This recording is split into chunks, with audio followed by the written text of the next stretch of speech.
Cerita ini fakta atau fiksi? Silakan putuskan sendiri.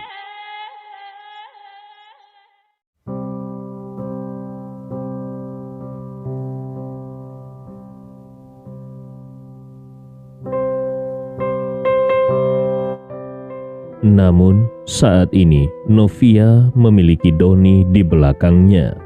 Tentu saja Paul tidak berani menyinggung Doni, apalagi menentang kehendaknya.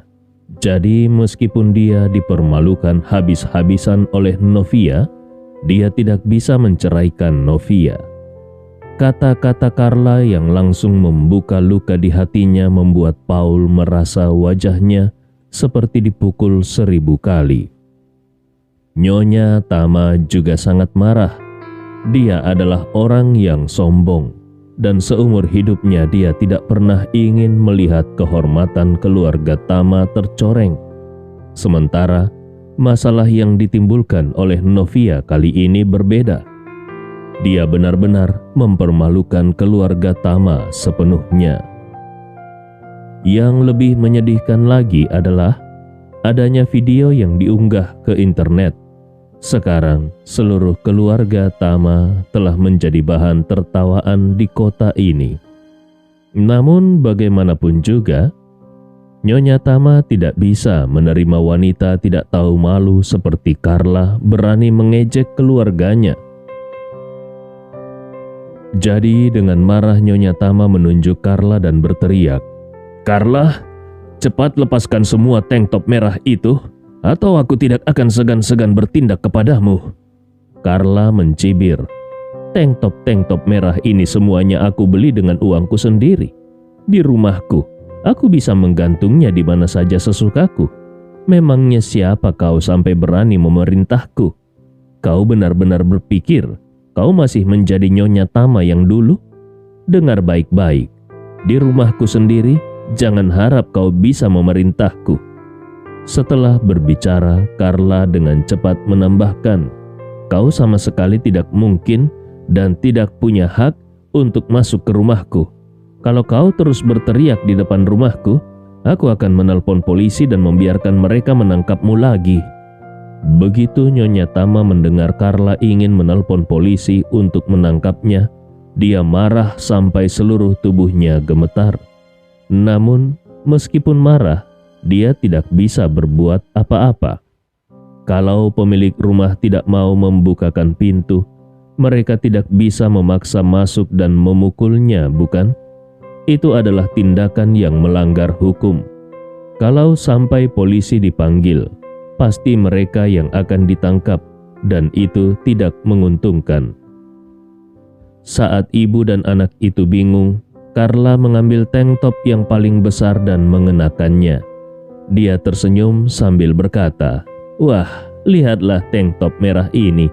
Warnanya sangat membara dan berani." Sambil berbicara, Carla dengan berlebihan menarikan beberapa gerakan di balkon. Meski kakinya belum sembuh, tetapi melakukan beberapa gerakan tari di alun-alun bukanlah masalah baginya. Gerakan ini semakin membuat Paul merasa marah. Tak lama kemudian Carla mengambil tank top merah lainnya dan langsung melemparkannya ke arah Paul. Paul mundur 1 langkah dan tank top itu pun jatuh ke tanah. Carla bertepuk tangan dengan gembira dan tertawa. "Wah, kakak ipar, lihatlah tank top merah itu mengenalmu dan langsung terbang melayang ke arahmu. Kalau tadi kau tidak menghindar, dia pasti bisa mendarat di badanmu." Paul benar-benar sudah kehilangan kesabarannya. Seluruh tubuhnya gemetar dan suaranya bergetar. "Dasar wanita busuk, kau pasti akan masuk ke dalam neraka." Carla terkekeh. "Kakak ipar, aku sudah berbaik hati membiarkanmu memberikan begitu banyak tank top. Tetapi kau masih mengutukku masuk neraka. Bukankah itu namanya kacang lupa pada kulitnya? Tapi tidak apa-apa, aku selalu bisa memaafkan orang kecil. Ambillah semua tank top merah ini untukmu, agar istrimu Novia bisa terus memakainya setiap hari." Paul benar-benar kehabisan akal. Dengan nada menggertak dia berkata, "Baiklah Carla, kau tunggu saja. Aku akan menelpon pengelola properti untuk melaporkanmu sekarang juga." Setelah berkata demikian, dia langsung menelpon pengelola properti di kompleks Villa Desiland dan dengan tegas berkata, "Aku adalah pemilik Villa A14. Sekarang aku ingin mengeluhkan pemilik Villa A15 yang menggantung barang-barang tak pantas di balkon rumahnya. Kalian harus segera datang dan mengurusnya." Tak lama kemudian, sebuah mobil pengelola properti melaju cepat ke arahnya. Lalu dari dalam mobil listrik itu keluar 4 petugas pengelola properti yang bertanya, "Apakah Tuan yang menelpon untuk melapor?" Paul langsung berkata, "Benar, itu aku. Aku melaporkan wanita di lantai atas itu. Lihatlah apa yang digantungnya di balkon." Carla menjawab dengan suara dingin, "Bagaimana kalian bisa mengurusi tank topku yang tergantung di balkon rumahku sendiri?" Keempat petugas pengelola properti melihatnya dan dengan terpaksa berkata kepada Paul, "Maaf Tuan, balkon rumah adalah milik pribadi pemilik rumah. Secara teori, apapun yang digantung di sana, kami tidak bisa ikut campur, kecuali barang itu melanggar hukum. Tapi orang itu hanya menjemur tank top dan itu tidak melanggar hukum. Itu adalah haknya sebagai pemilik villa. Jadi maaf Tuan, masalah ini di luar kendali kami." Setelah mengatakan itu, mereka naik ke mobil dan pergi. Carla tertawa terbahak-bahak dari balkon. Paul, sekarang kau tidak bisa berbuat apa-apa bukan? Kuberitahu kepadamu, tank top merah ini akan terus digantung di sini. Besok, aku akan membeli 20 tank top lagi untuk digantung di sini. Aku akan membuatmu melihat sekumpulan tank top merah berkibar setiap kali kau membuka matamu." Paul hanya bisa berseru tertahan.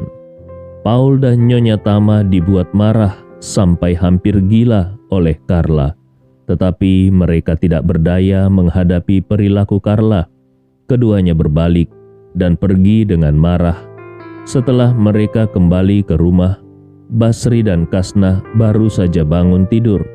Mereka sedang duduk di ruang tamu dengan perut lapar sambil menunggu Novia memasak. Novia masih punya sedikit uang setelah menjual mesin kopi kemarin. Hari ini dia berniat untuk memperbaiki hubungan keluarga.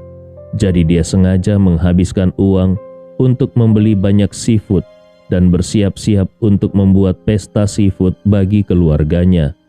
Nyonya Tama sangat senang melihat Novia membeli seafood. Akan ada makanan enak untuk dimakan siang ini. Tetapi kemudian Nyonya Tama teringat sesuatu dan bertanya pada Novia, "Dari mana kau mendapatkan uang untuk membeli seafood ini?" Novia berbohong dan berkata, "Seorang teman lamaku pernah meminjam sedikit uangku ketika bermain kartu dan belum mengembalikannya. Karena aku sedang kekurangan uang, aku meminta kembali uang itu." Nyonya Tama mengangguk pelan dan berkata dengan dingin, "Kirimkan semua uang yang tersisa ke rekeningku. Mulai sekarang, semua uang dalam keluarga ini akan dikelola olehku, termasuk uang yang diinvestasikan Tuan Doni untuk grup Tama. Semuanya akan diatur olehku. Siapapun yang berani menyembunyikan uang di belakangku akan langsung kuusir dari rumah ini." Novia tersenyum dan berkata, "Bu, jangan khawatir. Aku akan mengirimkan semua uang yang tersisa kepadamu. Aku tidak akan menyimpan 1 sen pun untuk diriku sendiri." Nyonya Tama merasa puas dan mengangguk. Tampaknya krisis keluarga Tama kali ini justru membantunya memperkuat posisinya sebagai penguasa keluarga. Segera Novia menyajikan serangkaian hidangan seafood yang dimasaknya. Ada udang bakar, kepiting kukus, cumi goreng tepung dan lain-lain. Karena bahan makanan yang dibeli bagus, setiap hidangan rasanya sangat lezat. Namun saat makan, Novia sendiri hanya makan semangkuk mie telur sederhana dan tidak menyentuh seafood sama sekali. Kasnah merasa agak aneh dan bertanya padanya, "Bu, kenapa ibu tidak makan hidangannya? Ibu sudah susah payah memasak semuanya. Kenapa tidak makan sama sekali?" Novia merasa malu untuk mengatakan yang sebenarnya. Dia tidak bisa memberitahu putrinya bahwa dia tidak bisa makan makanan seafood karena penyakit menular seksual yang dideritanya. Jadi, dia hanya bisa berkata, "Perutku sedang tidak enak beberapa hari ini, jadi tidak bisa makan makanan laut." Paul baru saja mengalami banyak tekanan dari Carla dan dia merasa sangat marah, sehingga dia menatap Novia dengan marah dan berkata dengan dingin, "Kau ingin makan seafood ini? Apa kau pantas makan seafood ini? Kenapa? Apa kau ingin memberi makan anak di dalam perutmu?" Mendengar hinaan dari Paul, Novia merasa sangat malu dan marah di dalam hatinya, tetapi dia tidak berani mengatakannya. Dia masih berharap agar keluarganya bisa harmonis dan rukun. Jadi dia memilih untuk mengalah sambil terus berharap Paul bisa segera menerimanya kembali. Namun Paul sangat membenci Novia. Tetapi walaupun dia membenci Novia, dia tidak membenci hidangan seafood masakan Novia. Sambil makan aneka seafood dengan lahap, dia berkata dengan nada dingin, "Seorang wanita yang tidak setia sepertimu, kalau kau ingin tinggal di rumah ini, kau harus menjalankan peran sebagai pembantu dengan baik." Novia merasa tidak berdaya. Dia hanya bisa menundukkan kepala dan makan mie tanpa berbicara. Sebenarnya, saat ini Novia tidak tahu bahwa suaminya sudah tertular penyakit dari dirinya. Kalau dia tahu, dia pasti tidak akan membuat hidangan seafood untuk suaminya. Dia tahu kalau Paul sangat menyukai seafood. Jadi dia membuat hidangan seafood ini untuk menyenangkan hati Paul. Tetapi tidak disangka-sangka, dia malah dimaki habis-habisan. Paul melampiaskan kesedihannya dengan makan. Dia makan lebih dari 10 seafood besar sendirian. Karena merasa kesal, dia juga mengambil sebotol minuman keras dan meminumnya. Setelah makan dan minum hingga kenyang, Paul kembali ke kamar tidurnya dan berniat untuk tidur siang. Namun ketika dia berbaring, dia merasa ada yang tidak beres. Apa yang tidak beres? Tubuhnya terasa sangat gatal. Makanan laut memang bisa memicu reaksi, dan minuman keras juga sangat memicu reaksi. Kedua hal ini kalau digabungkan benar-benar cocok. Begitu Paul mulai merasa gatal, rasa gatalnya tidak bisa dihentikan. Dia menggaruk dengan sekuat tenaga, bahkan hingga lecet dan berdarah, tetapi tidak ada perbaikan. Rasa gatal yang menggerogoti tulang membuatnya tidak bisa menahannya. Dia segera bangkit dari tempat tidurnya dan dengan terburu-buru mencari Nyonya Tama. Begitu bertemu dengan Nyonya Tama, dia langsung berkata dengan tidak sabar, "Bu, bisakah ibu memberiku sedikit uang? Aku harus ke rumah sakit sekarang." Nyonya Tama mengernyitkan keningnya dan bertanya, "Apa yang terjadi padamu? Kenapa kau harus ke rumah sakit? Apakah kau tidak tahu kalau pergi ke rumah sakit membutuhkan uang?" Setelah mengalami berbagai kesulitan sebelumnya, sekarang Nyonya Tama sangat menganggap uang lebih dari segalanya. Paul dengan wajah penuh kesakitan berkata, Aku merasa sangat tidak nyaman. Aku harus segera ke rumah sakit." Nyonya Tama bertanya, "Jelaskan dulu secara baik apa yang terjadi." Paul merasa sangat malu dan berkata, "Ini sulit untuk diungkapkan, Bu. Tolong berikan saja aku uang, supaya aku bisa pergi ke rumah sakit." Nyonya Tama berseru, "Jangan-jangan kau terkena penyakit itu ya?" Paul tidak menyangka ibunya bisa langsung menebaknya. Dia merasa sangat malu dan berkata, "Aku belum bisa memastikannya sekarang, jadi aku ingin memeriksakannya ke rumah sakit." Nyonya Tama dengan serius bertanya, "Apakah beberapa hari yang lalu kau berhubungan dengan Novia?" Paul ragu sejenak, lalu kemudian dia mengangguk pelan. "Saat di rumah keluarga hartawan, aku memang berhubungan dengannya." Suara Paul semakin pelan saat berbicara, tetapi Nyonya Tama tetap bisa mendengarnya. Mendengar hal ini, Nyonya Tama menjadi sangat cemas dan berkata, "Aduh, selama ini Novia tinggal di tambang batubara ilegal. Siapa yang tahu dia sudah berhubungan dengan pria kotor macam apa? Menurutku dia bukan hanya hamil anak dari orang lain, tetapi juga membawa berbagai penyakit. Ayo, aku akan menemanimu pergi ke rumah sakit untuk memeriksanya dengan tuntas." Begitu mendengar ini, Paul juga menduga kalau dirinya mungkin telah tertular penyakit dari Novia. Seketika itu juga dia menjadi semakin marah. Namun meskipun marah, yang paling penting sekarang adalah segera pergi ke rumah sakit untuk memeriksakan apakah dia benar-benar tertular penyakit atau tidak. Maka dia dengan terburu-buru berkata, "Ibu, untuk hal seperti ini mana mungkin aku meminta ibu untuk menemani. Berikan saja aku uangnya, biar aku pergi sendiri." Nyonya Tama dengan serius berkata, "Tidak bisa. Kalau aku tidak ikut, aku akan selalu merasa tidak tenang. Jangan bicara lagi, aku akan pergi bersamamu sekarang juga." Setelah berkata demikian, Nyonya Tama segera bangkit dan bersiap untuk pergi. Paul tidak punya pilihan lain. Dia hanya bisa mengangguk dan dengan enggan mengikuti ibunya keluar rumah. Sementara Paul dan Nyonya Tama sedang dalam perjalanan ke rumah sakit, satu-satunya anak buah keluarga hartawan yang tersisa di Gunung Bawakaraeng akhirnya menemukan kesempatan untuk menyelinap ke kamar mayat rumah sakit setempat. Dia mengeluarkan banyak uang untuk menyuap penjaga kamar mayat, sehingga penjaga tersebut membuat pengecualian dan membiarkannya masuk.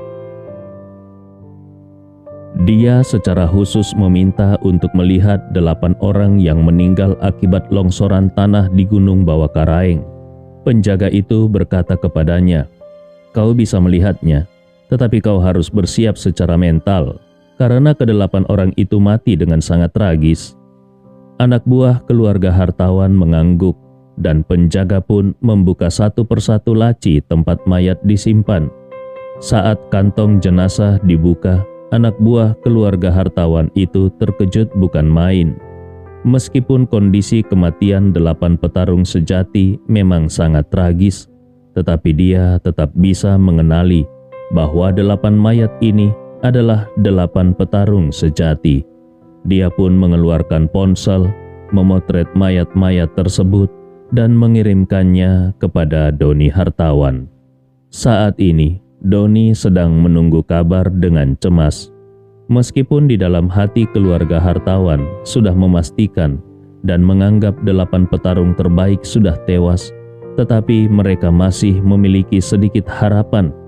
Namun ketika foto-foto itu dikirim, semua harapan keluarga hartawan hancur. Ke-8 petarung itu benar-benar sudah mati, dan mereka mati karena longsoran tanah. Ini benar-benar sulit untuk diterima. Mengirim 8 ahli top, namun belum sempat bertemu musuh, tetapi sudah tewas dalam longsoran tanah. Ini benar-benar omong kosong. Salim Hartawan sangat terpukul. Ke-8 petarung itu sudah bertahun-tahun mengikutinya dan bersamanya membangun usahanya. Jadi di dalam hatinya ada perasaan yang cukup mendalam terhadap ke-8 petarung itu. Sekarang ke-8 petarung itu mati dalam semalam. Hasil seperti ini benar-benar sulit untuk diterimanya. Alvin yang melihat foto-foto tersebut, selain merasa terkejut, dia juga merasa ada yang tidak beres.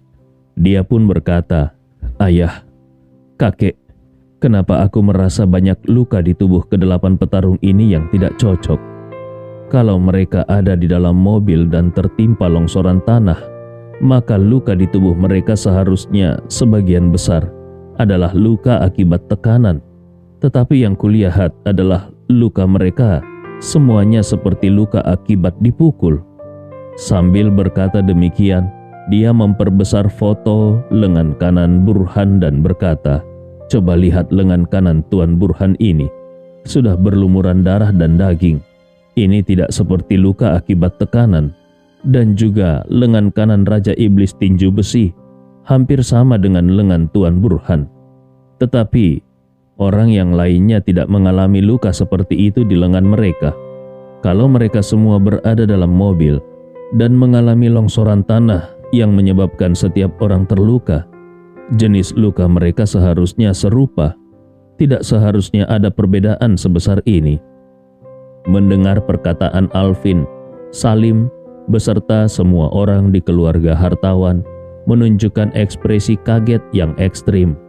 Salim dengan gemetar bertanya, "Alvin, apakah maksudmu 8 petarung terbaik dipukuli hingga mati?" Keluarga hartawan enggan mempercayai bahwa 8 petarung terbaik dipukuli hingga mati. Karena kalau hal ini benar, maka itu berarti ada musuh yang sangat kuat di belakang semua ini. Namun, mereka tidak memiliki petunjuk siapa musuh itu. Seluruh keluarga hartawan tidak percaya kalau Andi dan orang-orang di sekitarnya memiliki kemampuan seperti itu. Doni bahkan berspekulasi, jangan-jangan ke-8 petarung itu secara tidak sengaja menyinggung ahli yang tinggal di Gunung Bawakaraeng. Salim juga merasa hal itu sangat mungkin terjadi. Dia merasa sangat sedih. Ke-8 petarung itu bukan hanya sahabat lamanya, tetapi juga andalan besar bagi kejayaan keluarga hartawan. Sekarang andalan ini hilang. Sangat mungkin ini akan memicu keributan di antara keluarga besar. Dan seperti yang diperkirakan oleh Salim, kabar tewasnya ke-8 petarung ini segera menyebar ke seluruh pulau. Semua kepala keluarga besar yang berkuasa dan berpengaruh menonton dari jauh dan menertawakan keluarga hartawan. Keluarga hartawan bisa berkembang dengan baik karena 2 hal.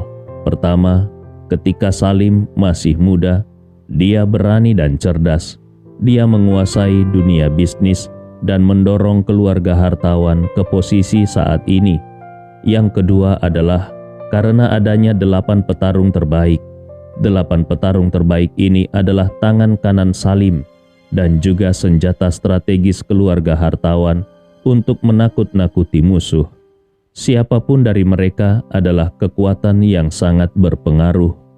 Keluarga hartawan bergantung pada 8 petarung terbaik untuk menciptakan reputasi besar sehingga tidak ada yang berani macam-macam pada mereka. Karena dengan kekayaan keluarga hartawan, sudah pasti akan ada banyak orang yang iri dan ingin menghancurkan keluarga hartawan. Sekarang, 8 petarung terbaik semuanya mati di Gunung Bawakaraeng. Semua keluarga di pulau ini mulai berpikir untuk mengambil kesempatan. Salim hartawan masih terbaring sakit dan 8 petarung terbaik telah gugur. Siapa yang tidak ingin mendapatkan bagian? Di sisi lain, Paul dan Nyonya Tama sudah tiba di rumah sakit. Setelah tiba di rumah sakit, Paul mendaftar ke bagian andrologi. Namun yang membuatnya malu adalah di usia 40-an, dia harus mengunjungi dokter andrologi sambil membawa ibunya ini. Ini sungguh memalukan. Tetapi sifat Nyonya Tama memang seperti itu. Dia sangat tidak sabar untuk mengetahui semua hal yang ingin dia ketahui. Dan kalau ada yang mencoba menghalangi, dia pasti akan membuat keributan. Ibu dan anak itu menunggu di depan ruang konsultasi. Paul terus berusaha menahan rasa gatal yang luar biasa. Setelah menahan diri selama lebih dari 20 menit, akhirnya giliran Paul dipanggil.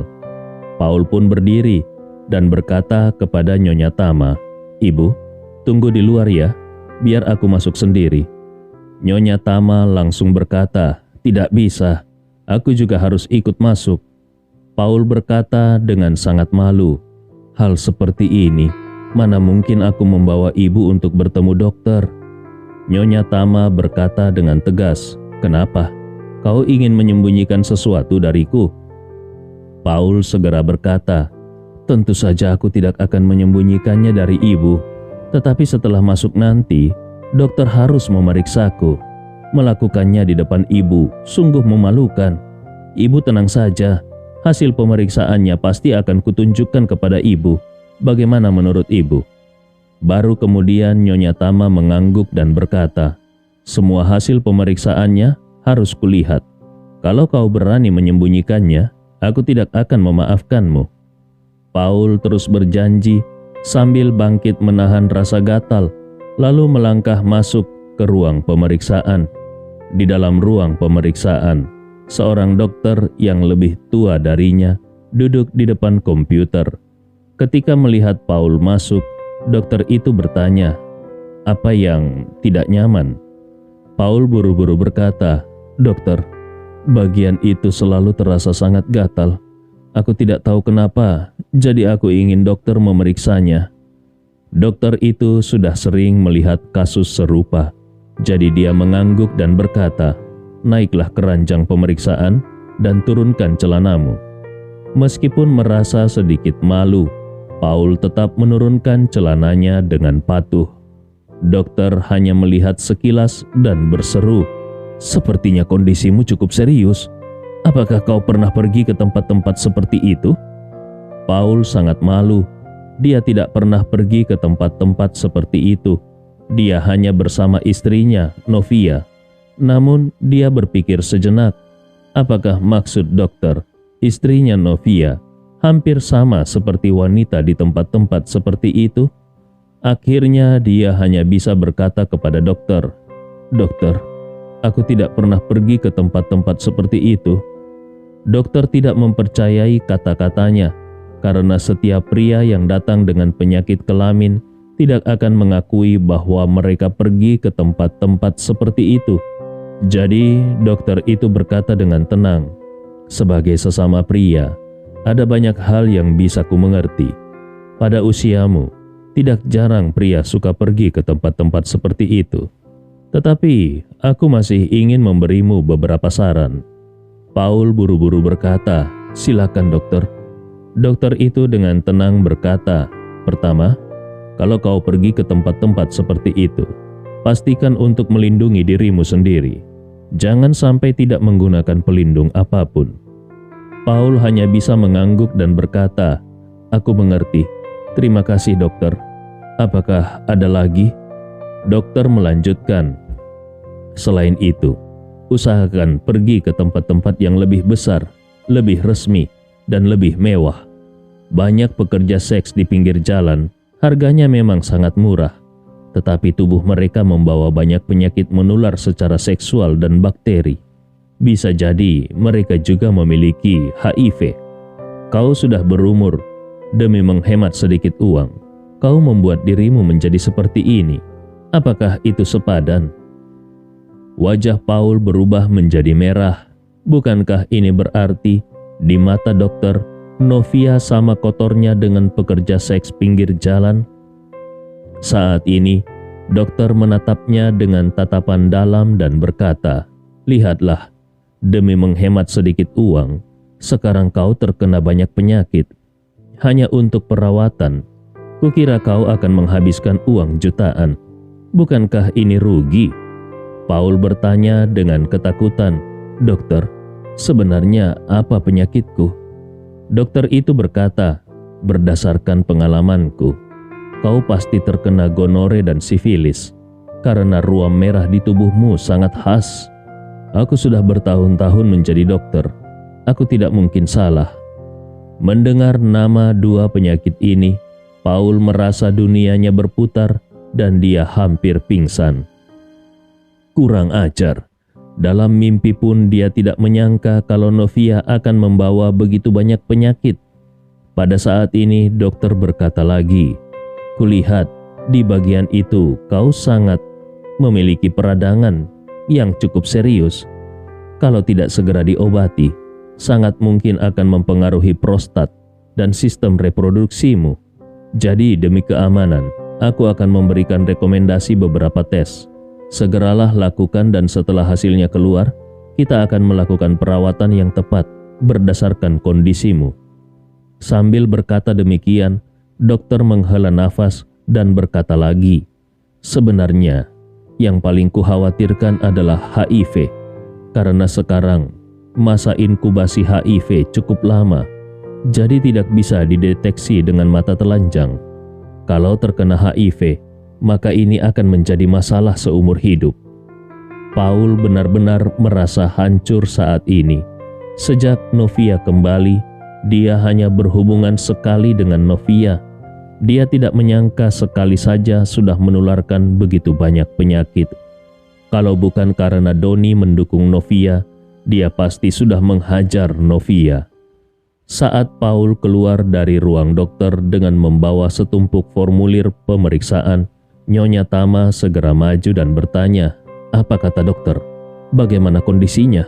Ada masalah serius atau tidak?"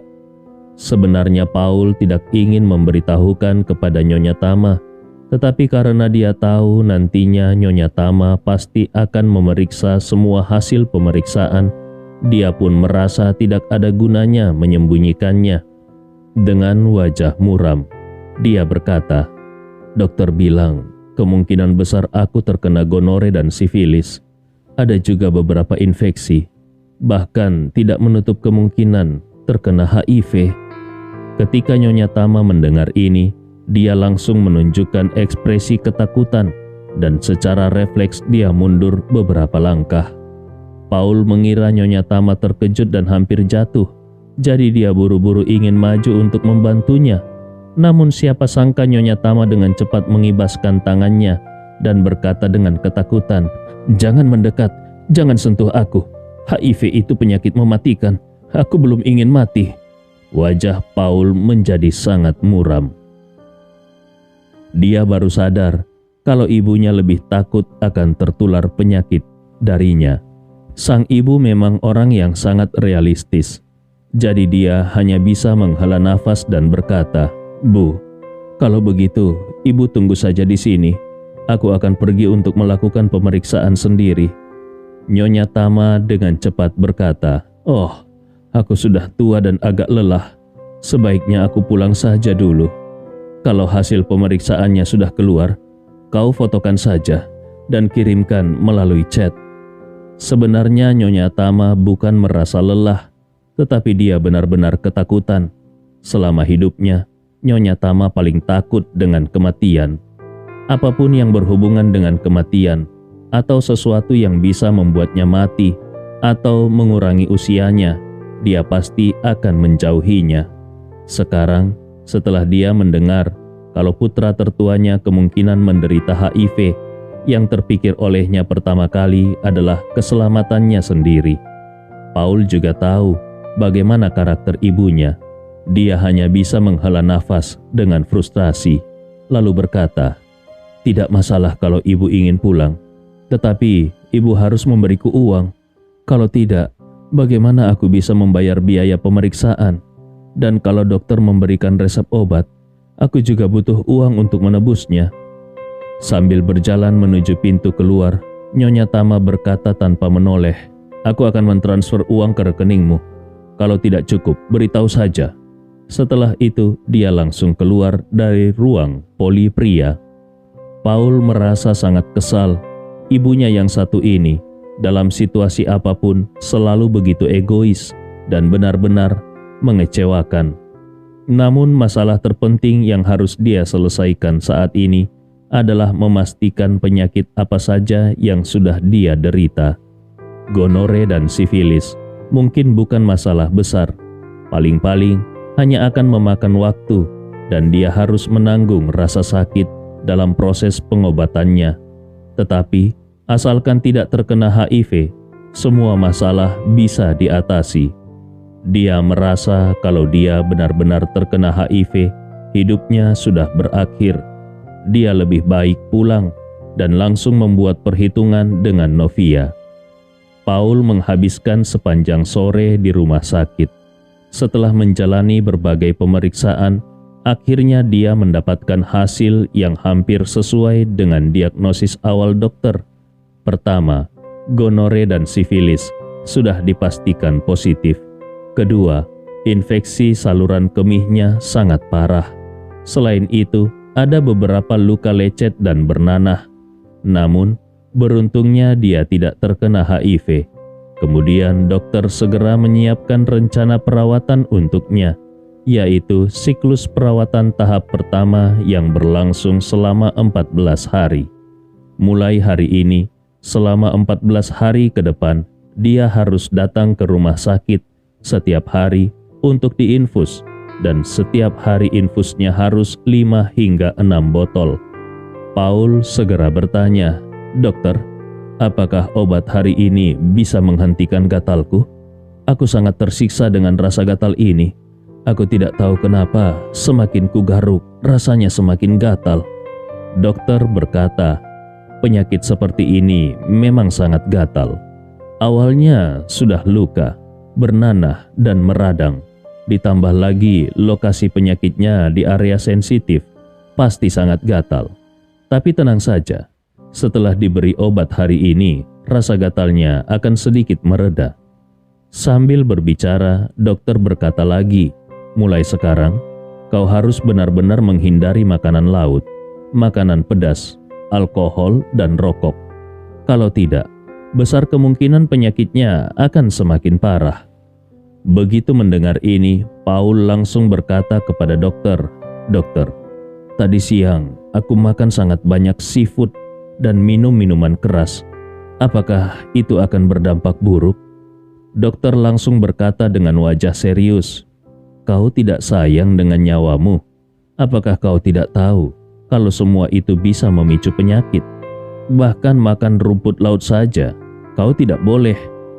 Paul dengan wajah sedih berkata, Itu karena aku tidak tahu. Seandainya aku tahu kalau punya penyakit ini, aku tidak akan berani makan dan minum seperti itu." Dokter menghela nafas dan berkata, Baiklah. Karena hari ini tidak bisa diobati, lebih baik sekarang kau pulang dan beristirahat." Paul menjadi panik dan langsung berkata, "Dokter, kenapa hari ini tidak bisa diobati? Aku sudah merasa gatal setengah mati. Tolong segera obati, karena kalau tidak, aku pasti akan menggaruknya sampai luka." Dokter menggelengkan kepalanya dan berkata, "Penyakitmu ini membutuhkan banyak suntikan antibiotik, tapi kau baru saja minum alkohol. Bagaimana bisa disuntik antibiotik? Pernah dengar reaksi disulfiram? Begitu antibiotik cefalosporin masuk dan langsung bereaksi, itu bisa mengancam nyawamu. Kau lebih memilih gatal 1 hari lagi atau langsung mati hari ini?" Paul langsung merasa sedih, hampir menangis mendengarnya. Dia pun memohon, "Dokter, tolong berikan obat pereda gatal. Kalau tidak, aku tidak akan tahan." Dokter menghela nafas dan berkata, Baiklah, aku akan memberikan cairan pembersih. Pakai di rumah, itu bisa sedikit meredakan gatal." Setelah itu dokter berkata lagi, "Ingat, jangan digaruk, karena sudah terluka. Kalau digaruk akan semakin parah. Nanah dan darah yang keluar banyak mengandung bakteri. Itu bisa menyebabkan penyebaran infeksi. Kalau area luka semakin besar, infeksi parah bisa menyebabkan sepsis. Itu juga akan mengancam nyawa." Paul menghapus air matanya. "Benar-benar sial. Kenapa aku bisa mengalami hal seperti ini?" Dokter berkata, "Pada akhirnya harus dimulai dari kebersihan pribadi dan kehidupan seksual harus dijaga dengan baik. Jangan lagi mencari wanita di tempat-tempat sembarangan." Paul tidak bisa mengatakan bagaimana dia mendapatkan penyakit ini, jadi dia hanya bisa mengangguk. "Terima kasih dokter, aku mengerti." Dokter mengangguk dan bertanya lagi, "Kalau dilihat dari usiamu, kau pasti sudah menikah, bukan?" Paul mengangguk. Dokter melihatnya mengangguk lalu berkata, "Bawa istrimu ke rumah sakit untuk diperiksa juga. Penyakit ini sangat menular. Kalau kau terinfeksi di luar, akan sangat mudah menulari ke istrimu di rumah." Paul merasa amarahnya ingin meluap. Dia menulari Novia, justru Novialah yang menularinya. Wanita busuk itu. Pulang nanti, dia harus membuat perhitungan dengan Novia. Paul menahan rasa gatal dan kembali ke rumah saat Novia sedang memasak makan malam. Siang tadi, melihat Paul sangat suka makanan laut buatannya, Novia berencana terus menyenangkan Paul. Jadi ketika Paul pergi keluar dengan Nyonya Tama, Novia kembali pergi ke pasar. Kali ini, dia membeli 1 ekor kepiting raja besar untuk Paul. Kepiting raja yang besar memiliki daging yang banyak dan sangat lezat. Itu adalah hidangan favorit Paul. Harga kepiting raja ini tidak murah. Sebenarnya Novia hampir tidak punya uang lagi, karena semua uangnya sudah diberikan kepada Nyonya Tama. Namun dia memiliki ide cerdas dengan mencuri 1 alat masak impor dari dapur dan menjualnya untuk mendapatkan uang. Novia berencana untuk tidak melaporkan sisa uangnya kepada Nyonya Tama, melainkan menyimpannya untuk aborsi di rumah sakit besok, serta mengobati penyakit kelaminnya. Saat pulang tadi, saking ketakutannya, Nyonya Tama tidak sempat memarahi Novia. Di jalan, dia membeli banyak cairan disinfektan, dan begitu sampai di rumah, dia langsung kembali ke kamarnya untuk melakukan disinfeksi menyeluruh di kamar, koridor, kamar mandi, dan teras, hingga menerima laporan pemeriksaan Paul yang mengonfirmasi bahwa dia tidak terkena AIDS. Nyonya Tama masih belum merasa tenang. Dia menyeka semua permukaan yang bisa disentuh dengan alkohol. Pada saat ini, Paul masuk dengan wajah muram. Begitu masuk, dia mencium aroma kepiting yang segar. Pada saat ini, Novia keluar dari dapur dengan mengenakan celemek. Dia tersenyum dan berkata, "Oh, suamiku, kau sudah pulang. Aku mengukus kepiting raja favoritmu. Malam ini kau harus makan banyak ya. Kalau suka minum, kita minum setengah botol lagi. Pasti nikmat sekali." Paul yang sudah sangat marah menjadi lebih marah lagi mendengar ini. Siang tadi dia sudah sangat menderita karena masakan Novia. Dan malam ini, Novia masih ingin membuatnya menderita dengan memberinya makanan laut dan minuman keras. Memikirkan hal ini, Paul segera maju dan menampar wajah Novia dengan keras hingga membuatnya terjatuh ke lantai. Cerita ini fakta atau fiksi? Silakan putuskan sendiri.